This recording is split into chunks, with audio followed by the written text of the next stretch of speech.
but hemp is 100% distinctly different than marijuana. I want the world to know that, because there are still people out there that call me and say, well, if I go for a drug test, will I test positive? The answer is no. Don't call me and ask me that, because you will not test positive. This food is so nutritious, it will change the way you think, the way you act, the way you feel, and it is absolutely incredible food. We hear about, of course, marijuana and that whole thing, and we hear about hemp, and obviously, Tom, there's got to be some kind of difference, and maybe you can clarify that for us. Yeah, people, I want everybody on this webinar to understand, and the people around the world to understand, that hemp is not marijuana and marijuana is not hemp. They are two totally distinct separate plants, different varieties of the same species. What the government did back in 1937 with the Marijuana Tax Act is they hid the hemp plant that was so detrimental and threatening to the petrochemical industry. They hid it behind the marijuana plant. And they've done it for over 74 years.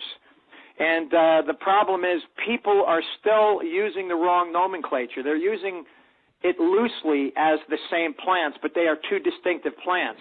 The hemp that we sell is for food.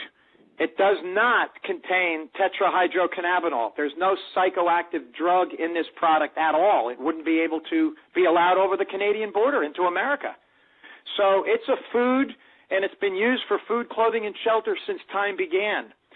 Well, you know, I was there's something that I happen to think of, and I think it was you that was sharing this with me. But is it true that there was actually a car that was made a while back of hemp? Yeah, 1947. It was a Ford car, and it's a little video. You can find it on Google. Just put Ford hemp car. And they took a hammer and they smashed it and it bounced off.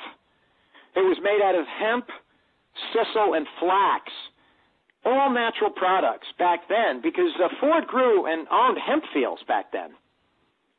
You know, and it's apparently the powers that be stopped all that from happening, because when they got rid of the decorticating machine in 1937, there was no way to process this hemp plant. It's very hard to process, you know. So, yes, and that car was there, and it did run on hemp oil. Isn't that something? Wow, that is something. How long would it been if it went that way? It would have been a different world. Really, really been a different world. The air would have been 100% cleaner with hemp growing, because the hemp fields are just loaded with oxygen, just incredible. So it's an exciting plant. It's an exciting food. And as a matter of fact, right now, I'm having our hemp coffee